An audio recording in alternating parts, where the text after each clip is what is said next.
മർക്കോസിന്റെ സുവിശേഷം 3-ാം അധ്യായം 9-ാമത്തെ വാക്യം. പുരുഷാരം തന്നെ ഞെരുക്കാതിരിക്കേണ്ടതിന് അവരുടെ നിമിത്തം ഒരു ചെറു പടക് തനിക്ക് ഒരുക്കി നിർത്തുവാൻ അവൻ ശിഷ്യന്മാരോട് പറഞ്ഞു.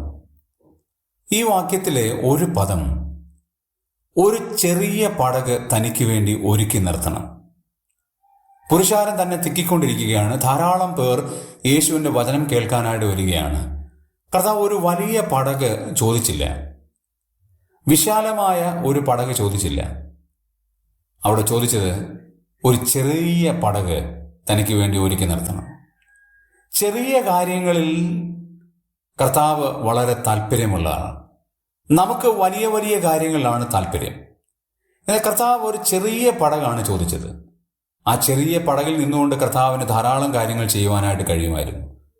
പ്രിയമുള്ളവരെ, നാമും ഓർക്കേണ്ട ഒരു കാര്യം, നാം വലിയ വലിയ കാര്യങ്ങൾ ചെയ്യുന്നവരായിരിക്കാം. പക്ഷേ ചെറിയ കാര്യങ്ങൾ ചെയ്ത് വിശ്വസ്തതയാകുമ്പോഴാണ് വലിയ കാര്യങ്ങൾ നമ്മളെ ഏൽപ്പിക്കുന്നത്. ചെറിയ ചെറിയ കാര്യങ്ങളിൽ നാം ജാഗരൂകരാകുമ്പോഴാണ് വൻകാര്യങ്ങളിൽ നാം ഉത്തരവാദിത്തമുള്ളവരാകുന്നത്. ചെറിയ ചെറിയ കാര്യങ്ങളിൽ നാം ഏത് കണ്ണുകൊണ്ട് കാണുന്നു എന്നുള്ളതാണ് വലിയ കാര്യങ്ങൾ കാണാൻ നമ്മെ പ്രേരിപ്പിക്കുന്നത്. കർത്താവ് ചോദിച്ചതുപോലെ നാം ഓരോ ചെറു പടകുകളാകാം. കർത്താവിനെ വഹിച്ചുകൊണ്ടുപോകുന്ന ഓരോ ചെറു പടകുകളാണെങ്കിൽ നമ്മുടെ ജീവിതം എത്ര അനുഗ്രഹമാണ്.